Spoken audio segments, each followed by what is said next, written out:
headlines. Army commences recruitment exercise in Rivers State.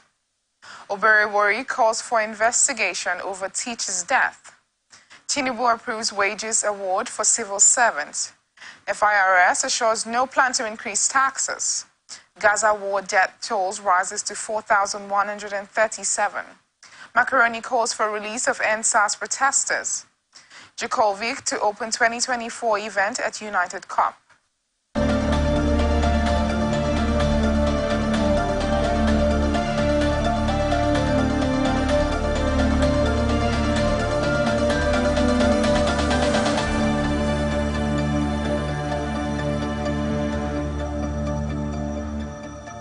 Our stories. Nigerian Army says it has commenced recruitment into the Army for Rivers and Delta states from the 6th to the 19th of November, urging people in the state to apply.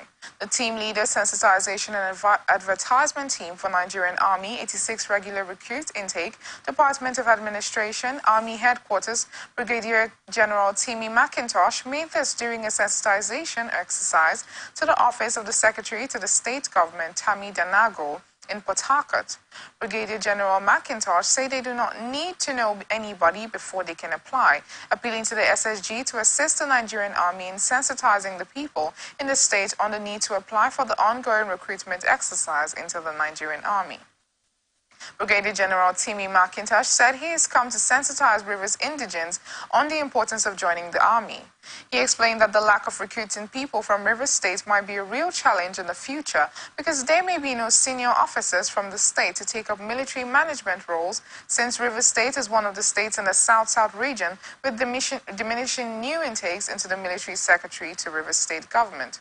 Dr. Tammy Danagogo, in his response, said that better information sharing with the Nigerian military will maximally enhance the admission of Rivers people into the Nigeria Defense Academy. He said that it is always joyful for the government and parents to see young Rivers persons graduate from NDA and grow to become senior officers.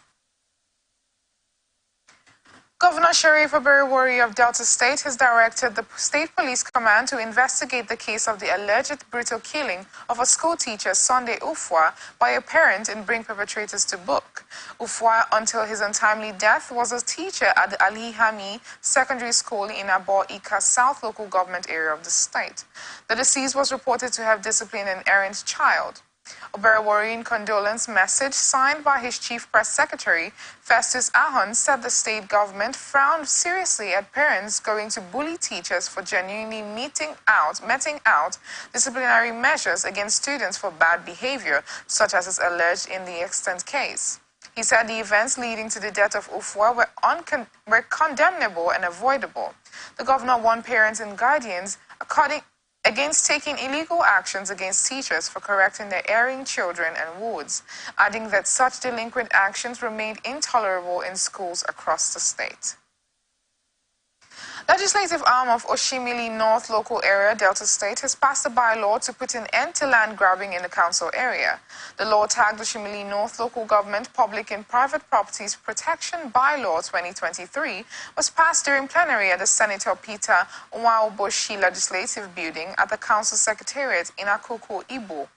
The passage of the bylaw was sequel to a motion moved by the Majority Leader of the House, Nweke Anthony, and seconded by the Deputy Majority Leader, Emmanuel Awele Isiche.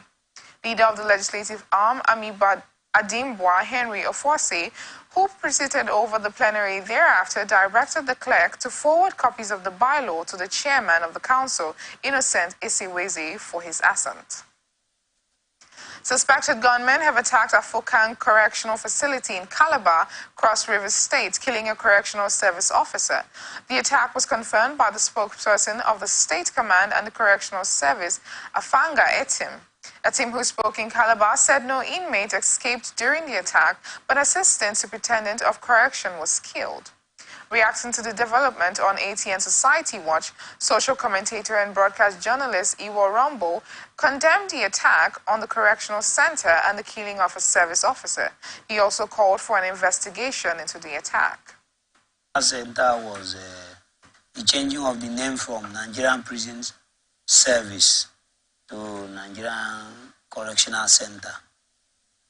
The basic thing is these are prisons where inmates, people who are either remanded by court or who have been convicted already by courts, and then they are serving their terms of prison, are kept somewhere where it's believed that either they will stay there till whenever they are either to be executed, or they must have served out their term of jail, their jail term rather. And so it's expected that this kind of attacks will happen in those kind of places. The reason is simple. Some of these persons are ardent criminals who have people who work with them, who are their gang members. They are gangsters, they are smugglers, they are cultists, they are persons with questionable character. Therefore, evil has some form of association. There are those who work with them, there are those who are close to them, there are those who want them out of the place. It could even be their families can even plan some of these things to be done, so that in that atmosphere they could maybe just escape and all of that. So the jailbreak, jail attack and all of that at prison or correctional centers, whichever name we may want to call it, is all something that happens all over the world. Called on the federal government to get proactive, fortify and secure prisons and correctional centers around the country to prevent further jailbreaks. Of Nigeria seem to be incessant, and it calls for proper action by the management of the Nigerian Correctional Center to see what can be done to further protect the correctional centers. So it will not be, there will always be attacks. However, rather than being reactionary, we can be proactive. So there are steps, there are actions that can be taken by the correctional centers that will quell whatever anybody is bringing from the outside.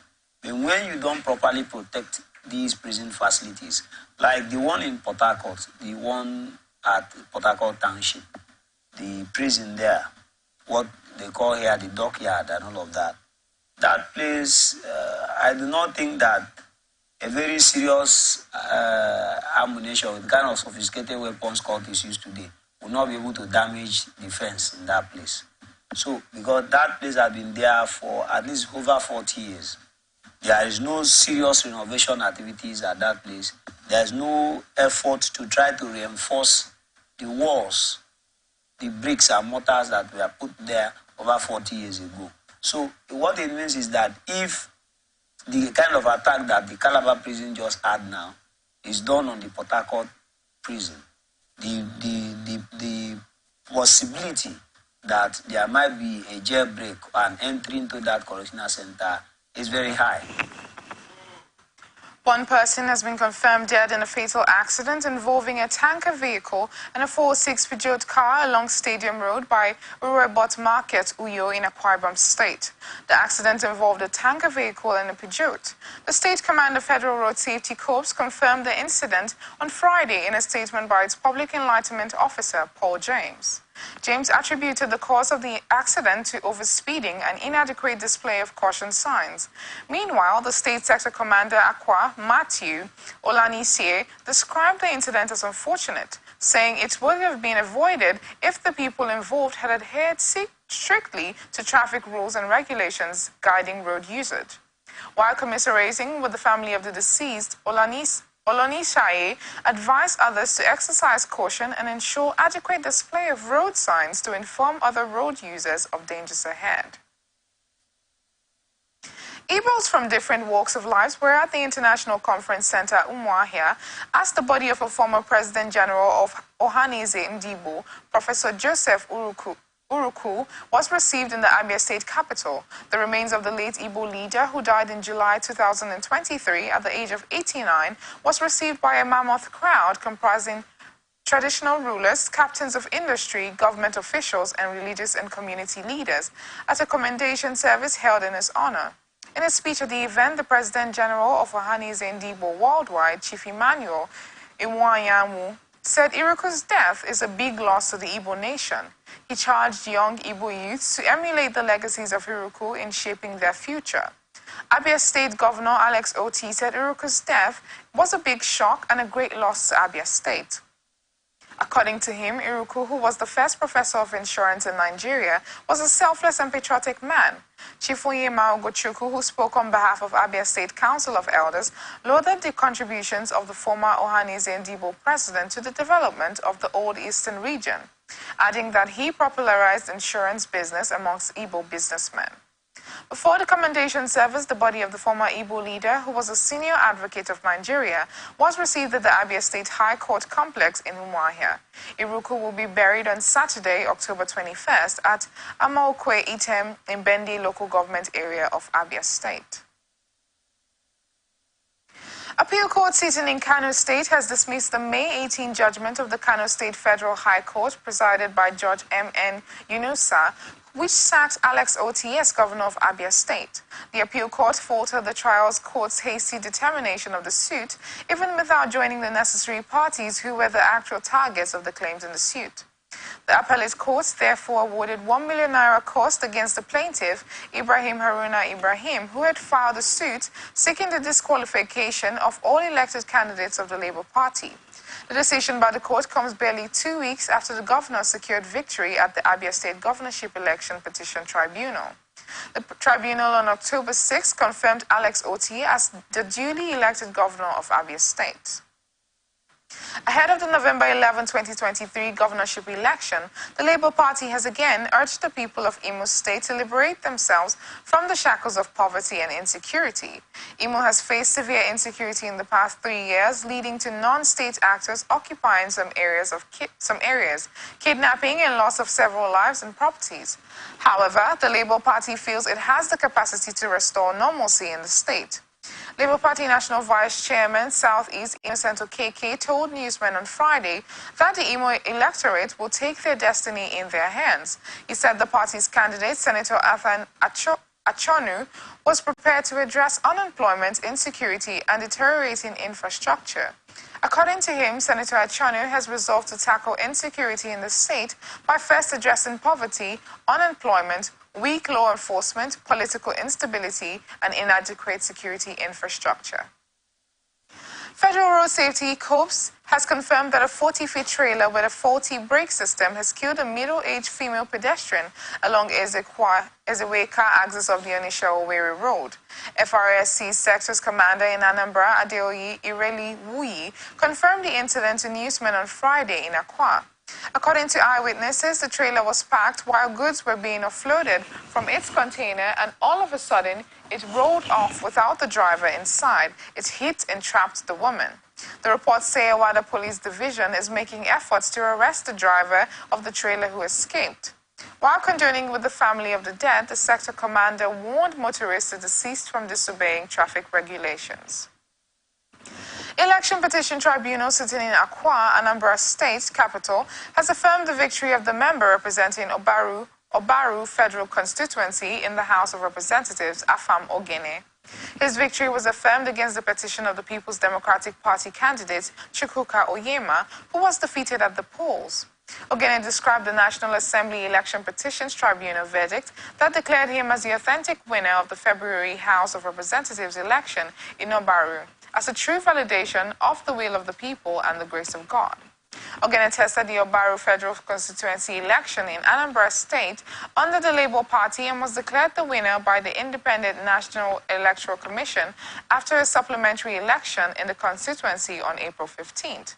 According to INEC records, the LP candidate scored 10,851 votes of the total votes cast, followed by the candidate of the PDP who polled 10,619 votes, while the candidate of the All Progressive Grand Alliance, Arinze Awogu, came third with 10,155 votes. Speaking after the judgment, Ogene expressed gratitude to God for the victory and his grace to represent the constituents at the House of Representatives. Lagos State Commissioner of Police Idowu Owohuna has vowed that the safety of the NSAS protesters is guaranteed from all forms of dangers. Owohuna gave this assurance while addressing journalists at the third-year memorial of the NSAS protest at Lekki Tollgate on Friday. Meanwhile, Nigerian skit maker Adebowale Adedeyo, popularly known as Mr. Macaroni, and other Nigerians stormed the Lekki Tollgate to mark the third NSAS anniversary amid heavy presence of police officers at the Lekki Tollgate. Lagos State Commissioner of Police Idowu Owohuna and other top police officers were also in the area. Lagos State Police Command had warned that it would not tolerate any form of gathering at the toll gate in the Lekki area of the state. The NSAS protest was a public outcry for an end to police brutality, extrajudicial killings, extortion, and abuse of power, especially by officers of the defunct Special Anti-Robbery Squad. Ondo State chapter of the People's Democratic Party has called on the State House of Assembly to begin the impeachment process against Governor Rotimi Akeredolu for being absent from the state for a long time. The opposition party alleged that the governor had committed an impeachable offense for staying out of the state for over 6 months, saying the need had arisen for the Assembly to commence the impeachment process against the governor. A statement issued by the Publicity Secretary of the party, Kennedy Perrette, in Akure alleged that Ondo State had been an autopilot for almost 6 months, grounding all activities of the government due to the ill health of the governor. Reacting on the development in ATN Open Conversation, political analyst Prince Abulu criticized the call made by the People's Democratic Party seeking the impeachment of Governor Akeredolu over his health challenges, citing that while he was away on medical leave, his deputy performed constitutional duties. Hence, there was no breach of constitutional functions. To talk about impeaching a governor, there are a lot of processes. There are a lot of processes that even you get to a point and you get fed up of it. Now, the governor was away and the deputy governor was there. And if the deputy governor was, unless they are telling us that there was a transmission from the governor that please, until I return back, there should be nothing like governance in Ondo State. If that is not done, it is assumed in the eye of the law that the deputy governor was the acting governor of the state for the period. And he was performing governance. And so if he was performing governance, there is no justification for you to call for the impeachment of the governor. It's not possible because governance was in place. We are aware when Yaradua left on medical vacation. Yes. And the then vice president was acting. We've been aware when Osibanjo acted in the absence of his boss. And so that is why it is a joint ticket. When you're contesting this election, it is a joint ticket. The joint ticket is if this person is incapacitated, this other person can function. And that is the provisions of the law. And so if the deputy governor of the state was carrying on the administration of Ondo State, there is no justification for calling on the impeachment of the governor of Ondo State. Prince Abulu further urged the Assembly to ignore such calls as it was a ploy to throw the state into disarray, adding that impeaching a state's chief executive officer is an uphill task. Let's agree. Okay, let them go to the impeachment. You have to finish informing if after that they set up a panel, the chief judge of the state will set up a panel. Who appointed the chief judge of the state?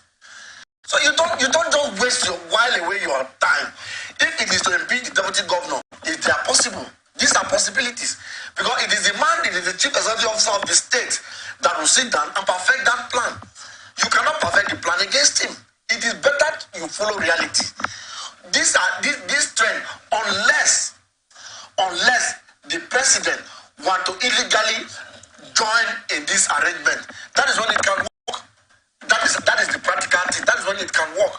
If the president decides that he wants the governor to go, he can use illegality to remove him from office. But if that is not the case,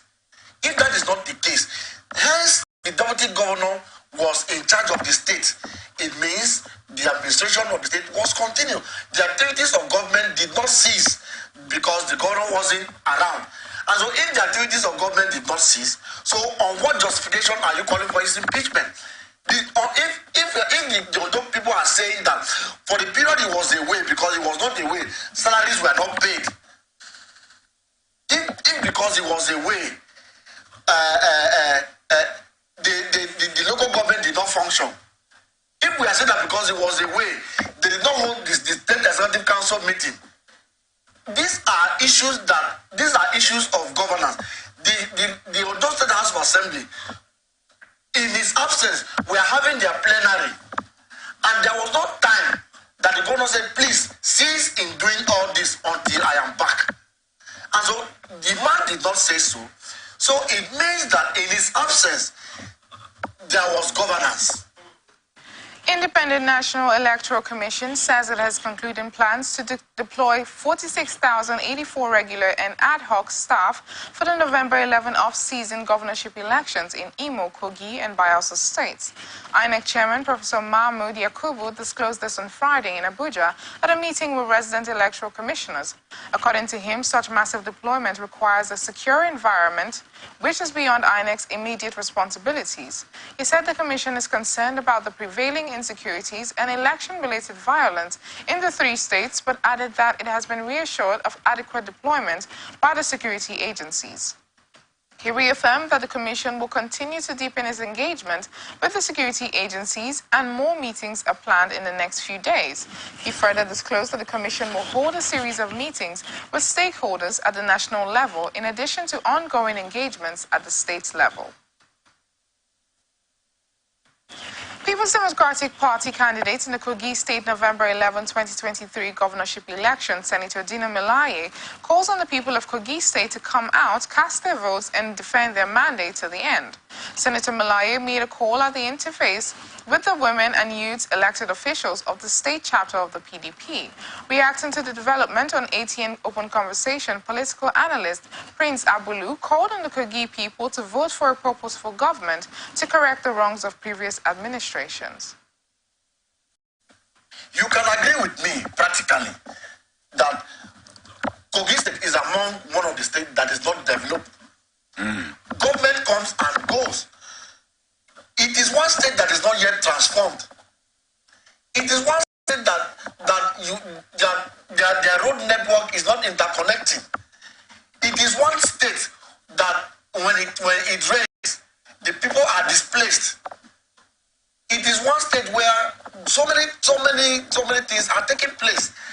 And so I think that what is important in Kogi State is a purposeful government. Now, it's not just enough for Dino to come up to say what he's saying. Fine, he needs to motivate the people to come out and vote and protect their vote. But our prayer and our plea is that INEC should be transparent enough. Let it be that the will of the Kogi people is what is reflecting in the outcome of the election. If the will of the Kogi people is reflecting in the outcome of the election, you will realize that there will be less challenge of our elections in the tribunals. But when we are being subchanged, it goes a long way to say you are helpless, and it is a lawful nation that you're not expected to take the laws into your hands.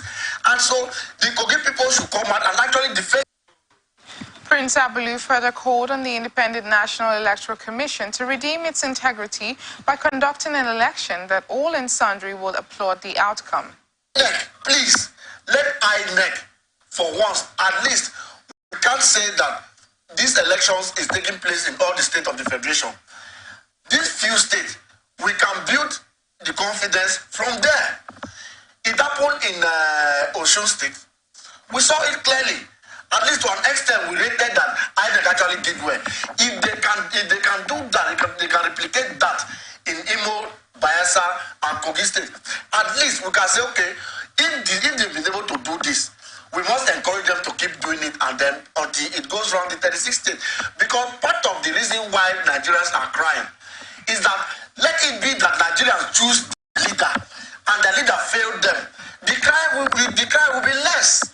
But when you choose, when Nigerians came all out and and choose who should govern them, who should rule them in this state, who should rule them in this nation, who should rule them in this constituency, who should rule them in this senatorial district, and that their will is subverted.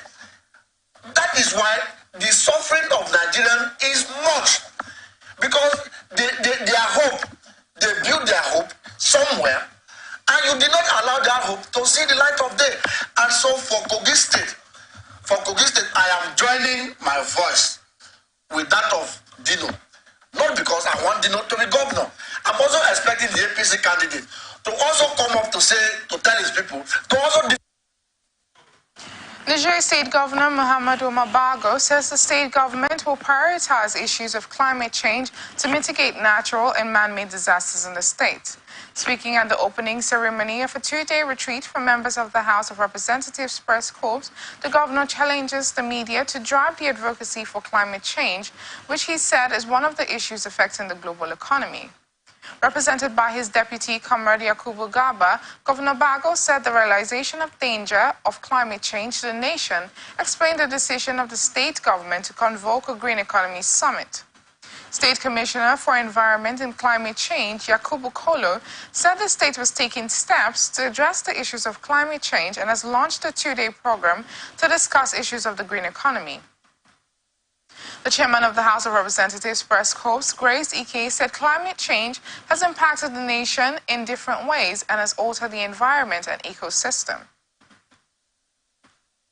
Vice-Chancellor of the University of Ilorin, Professor Wahab Ebowole, has urged governments at all levels to declare a state of emergency in the higher education sector to address the brain drain syndrome.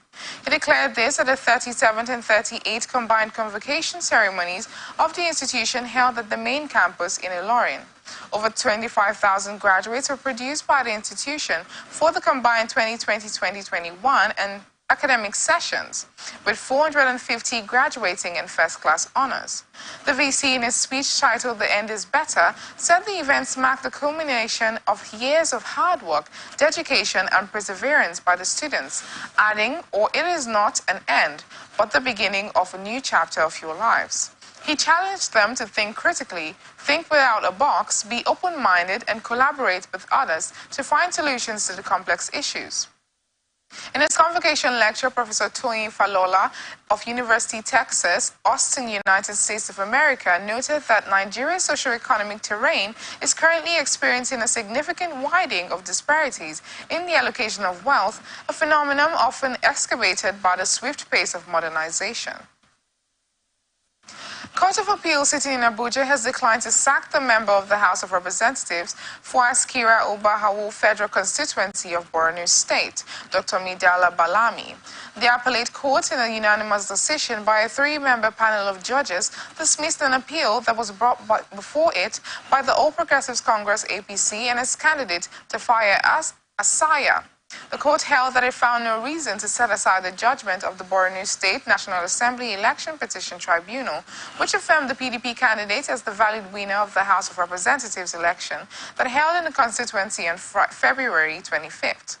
The Independent National Election Commission had declared that Balami secured a total of 28,820 votes to defeat his closest opponent, Asaya of the PDP, who polled a total of 25,383 votes. Dissatisfied with the outcome of the election, the APC and its candidates lodged a three-ground petition at the tribunal, insisting that Balami was not a valid candidate in the election. The petitioners, among other things, contended that the primary election the PDP conducted, which produced Balami as its candidate, was done in a breach of an order of the Supreme Court. While upholding the verdict on Friday, the appellate court panel, led by Justice Chioma Nwosu Ihemi, held under Section 285 of the 1999 Constitution as amended. The tribunal had a special jurisdiction to only determine whether anyone was validly elected. Reacting to the judgment, Balami lauded the judiciary, which he described as the last hope of the common man.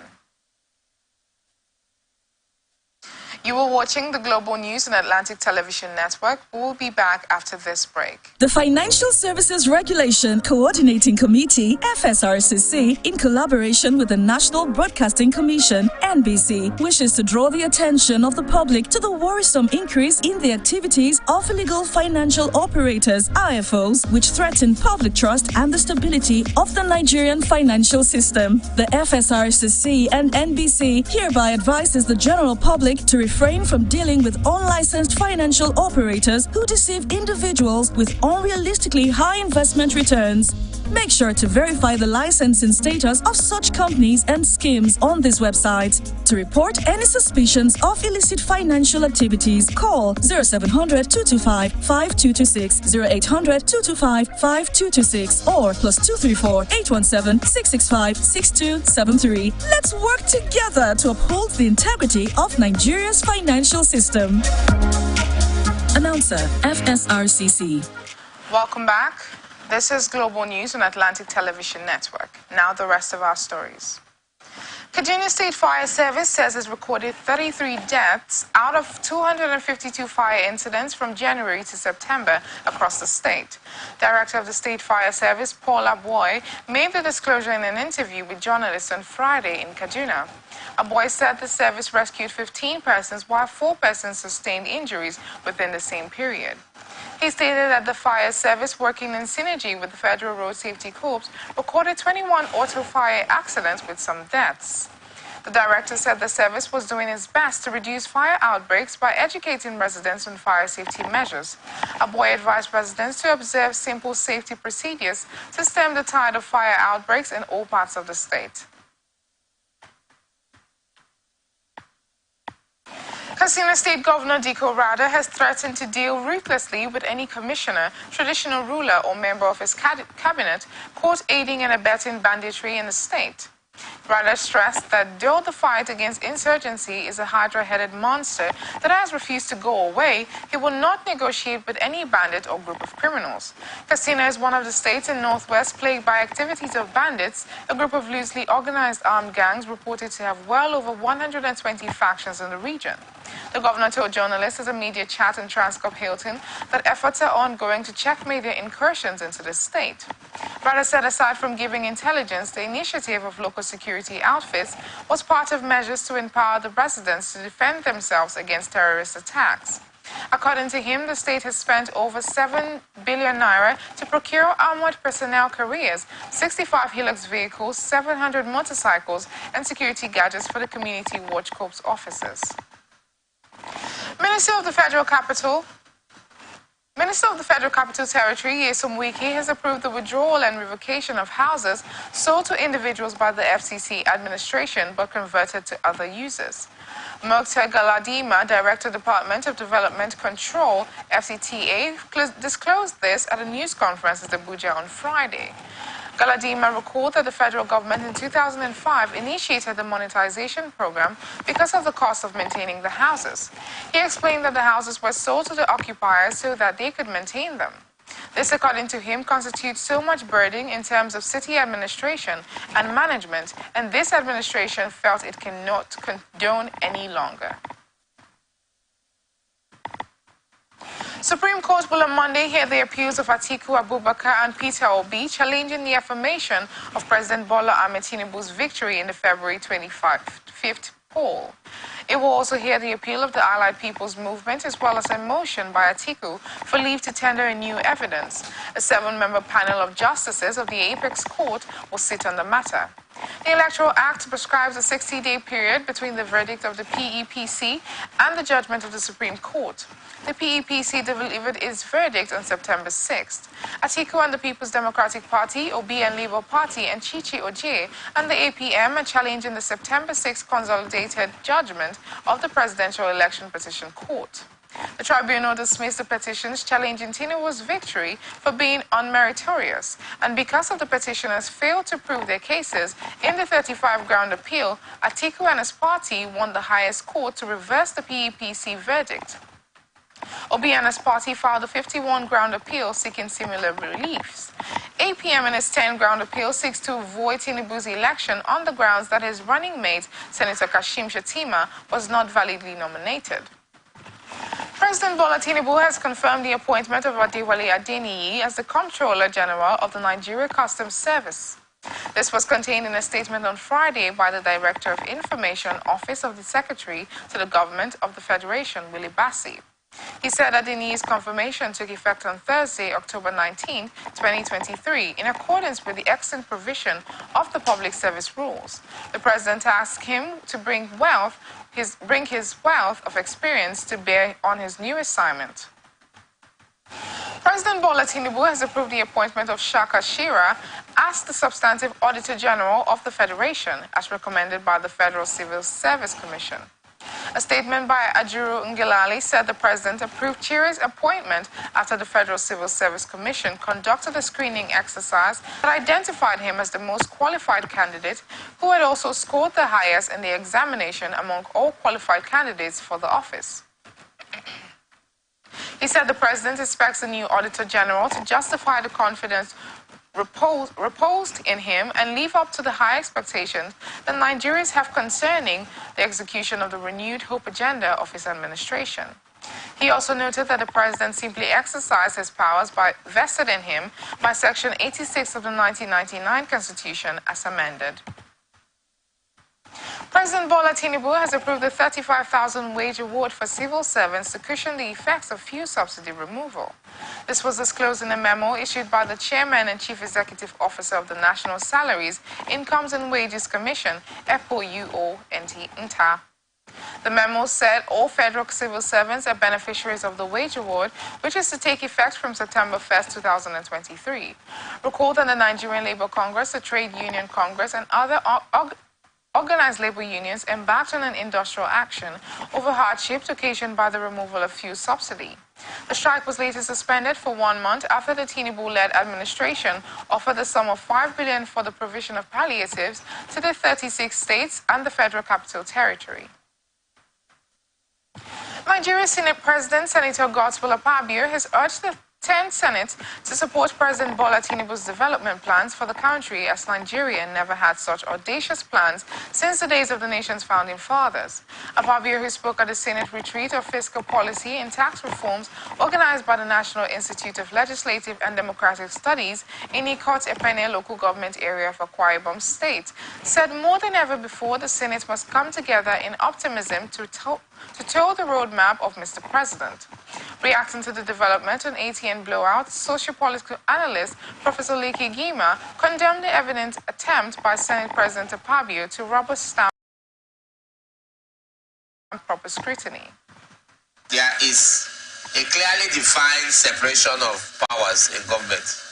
It was not for nothing that Montesquieu said that let the executive execute, let the legislature legislate, and let the judiciary interpret. In this case, interpret laws. It's shameful that the legislature want to rubber stamp, sit back without doing their constitutional duty. Is he not aware that part of the duty is the most critical constitutional duty of the legislature is to make sure that bills that are sent to the National Assembly, issues that are brought before it, even issues that the National Assembly observes to be of national interest should be critically debated on the floor of the House, analyzed, sent to committees, and if there be public hearings where experts and other Nigerians are invited to air their opinions so that proper decisions are taken. I therefore wonder what it means by people should key into an supposed economic vision. Look, let me assure you, Mr. Besserer, that Nigeria used to have developmental plans. Now we don't have it. If there is a developmental plan for Nigeria, they should show me the document or put it in the public space. Let all of us see it. I want to draw his attention to what his colleague, Senator Ndume, rightly said. Bills brought before the National Assembly, matters that are within their purview, should be critically excised. The bastion of democracy is the legislature. So when you begin to rubber stamp everything, and of course, because they do not necessarily have the expertise, they should call experts to give opinions so that they can take good decisions. Not to tell me that anything the president does is right. No, that Professor Lekki Gima further advised the Senate President to set aside politics and put proper governance to the force as Nigerians need more economic improvement. I am a living repository of Nigerian political history, Nigerian judicial history, Nigerian constitutional history. So, please, I don't know if Akpabio has those competencies as I do. I don't know. So he shouldn't play on our intelligence. It is also true that these people he and many Nigerians are always promoting as just the only founding fathers. It's just because they attained high office. But I even noticed that he didn't mention the Prime Minister. A perfect gentleman who was needlessly murdered on that fateful morning of January 15, 1966. A man of peace. A man who tried his best to live above board. It is on record that when the Prime Minister died, he did not have more than up to £10 in his account. And he did not have more than probably one account. I'm talking about His Excellency, the Prime Minister, Tafawa Balewa. And you don't mention people like that who have... Thanks very much, I'm not fooled by those rhetoric. Look, let this Senate do their job. Nigeria is at their streets. We don't want rubber stamp. Now some business news. Speaker of the House of Representatives, Abbas Tajuddin, said the 10th House would use legislative measures to provide incentives on tax breaks to encourage innovations and for industries that have the potential for job creation and export growth. He added that it is a key priority for the House to support the implementation of the African Continental Free Trade Agreement to open up markets and promote economic cooperation and growth. Reacting to the development in ATN blowout, public affairs analyst Professor Lekki Gima said many critical sectors to boost the Nigerian economy were not functional, hence the low tax returns and the low taxable population do not pay sufficient tax. You know why Nigeria has problems? It's not because of what the speaker is saying. With all due respect to him, I don't know sometimes whether these people take basic courses in micro and macro economics. If they did, they will understand what I understand. Nigeria is not a productive country. And even the forces of production, which are in place presently, are not being properly accounted for. E.g., even our oil revenue. There's no transparency in telling us what we earn and what is missing and how we can even augment and increase. I mean, with all the so-called pipeline surveillance contracts. What Nigeria needs to shore up our economy, to make us to get to the next level, what Nigeria needs to make sure that our foreign exchange is healthy, that is in terms of the value of the naira, is production. Once we can involve, or if you like, call it, put a lot of our people to enterprises, especially small and medium scale enterprises, they should go into the sectors that are presently moribund, e.g., agriculture, e.g., processing, manufacturing processing, e.g., tourism. The moment we can do that, you will see automatically that the taxable population and the taxable value of the Nigerian economy will, exponentially increase. Right now, we don't have enough people who are taxable. And even the people who are earning very large in our economy, I dare say, don't pay sufficient. Professor Lekki Gima further said legislative documents alone cannot improve nation's economy without enabling environment for the manufacturing population to satisfy the consumer population, thereby improving business opportunities and a taxable population.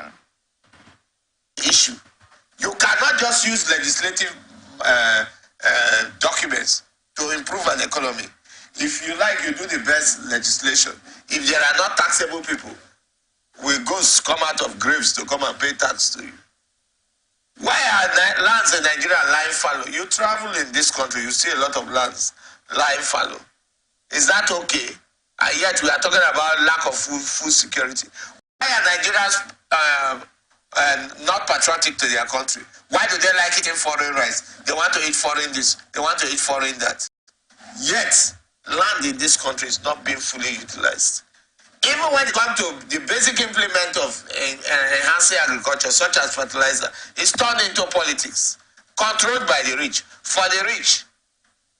Then the very poor or middle class people who do the actual farming are denied access to this essential ingredient. I'm talking about the fertilizers. So what are we talking about? Until you make Nigeria a more productive economy on all sectors, not talk.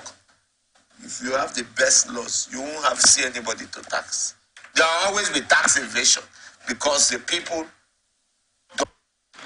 Meanwhile, acting chairman of the Federal Inland Revenue Service, Zach Adejeji, has allayed fears being expressed by corporate organizations that the resolve of FIRS to increase the country's tax to GDP ratio to 18% from 10.86 will lead to increase in taxes. In a statement, Adejeji said such resolve will not necessarily lead to increase in tax or introduction of new taxes, as the President Bola Tinubu-led administration was determined to create a wholesome environment for businesses to flourish. The FIRS chairman had said the agency under his leadership would in the next 3 years achieve 8% raise in tax to GDP ratio to surpass Africa's average of 16.5% without stifling investment or economic growth. The plan had triggered muffled apprehensions that the decision could cause an increase in tax rates or introductions of new ones. Addressing representatives of top large tax-paying companies during a get-together at Lagos, Adejeji said the belief, understanding and vision as a revenue-generating agency is not to introduce any new tax, as it only wants to use data to improve compliance. African Guarantee Fund, in collaboration with the African Development Bank Group, has approved $1.2 billion loan to empower women-led enterprises across Africa.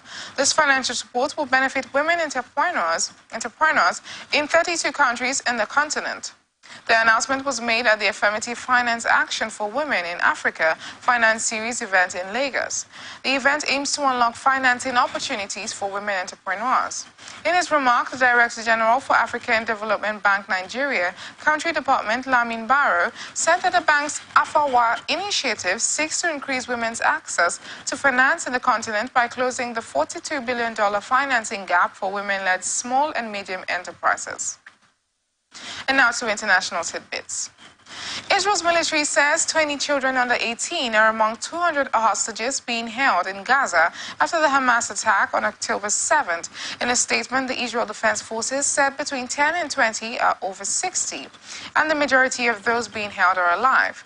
Gaza is now a hellhole for civilians, and time is running out to get aid into the territory, says the UN's Agency for Palestinian Refugees. Palestinian officials have confirmed that more than 4,000 people have been killed in Gaza since Hamas attacked Israel on 7th October, killing more than 1,400 people. On Thursday, an Orthodox Christian church compound in Gaza, where church authorities said hundreds of people were sheltering, was hit.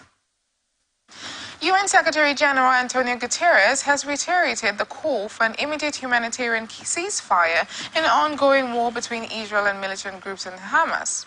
Guterres made the call in his address at the Third Belt Road Forum for International Cooperation Summit that was held between October 18th and October 19th in Beijing. The summit put the theme High-Quality Belt and Road Cooperation Together for Common Development and Prosperity marked the 10th anniversary of the Belt and Road Initiative. The UN chief said there is need to give space among warring forces to ease the suffering of the people. According to him, Hamas-controlled Health Ministry says at least 4,137 people have been killed in the Gaza Strip since Israel began bombarding the Palestinian enclave. The ministry said another 13,162 people have been wounded in the Israeli strikes, which have been ongoing since October 7. Among those killed were 16 people who died at the compound of Greek Orthodox Church of St. Porphyrius in Gaza City. According to the report, around 500 people had taken refuge at the church, including 5 members of Caritas staff, along with their families. It said at least 17 people were killed and others are under the rubble. And now some entertainment news. Popular comedian and activist Adebowale Adebayo better known as Macaroni, has called for the release of NSAS protesters who are still languishing in detention 3 years after the mass protests. Macaroni spoke in Lagos on Friday while leading a peace walk to commemorate the 3rd anniversary of the Lekki shooting, the tragic event that led to the end of the NSAS protest. He said the peace walk is to honor all those that lost their lives on October 20, 2020. Barely a month after announcing his separation from his wife, Bunmi actor Bolanle Ninalowo has revealed that he has found love again. The thespian on Friday pleaded with fans to suggest the best way to approach the new woman who has captured his heart. Saying he has to move on, he stressed that he has only one life to live. Recall that Ninalowo last month announced that he and his wife had decided to proceed with an irreconcilable marriage dissolution. And now to some sports news. Japan winger Kaoru Mitoma has signed a new contract with Brighton that would keep him at the Premier League club until 2027, ending speculation over his future. The former Kasawaki Frontale player joined the South Coast club in 2021 and spent 2021-2022 season on loan at Belgian side Royal Union St. Gilloise. He made his Britain debut in August 2022 and has 13 goals and 12 assists in 52 outings for the club. Mitoma holds the record for the most Premier League goals scored in a season by a Japanese player, finishing the 2022-2023 campaign with 7 goals, one more than the previous record held by Sing Okazaki and Shinji Kagawa. Britain finished 6th in the Premier League last season, qualifying for the Europa League.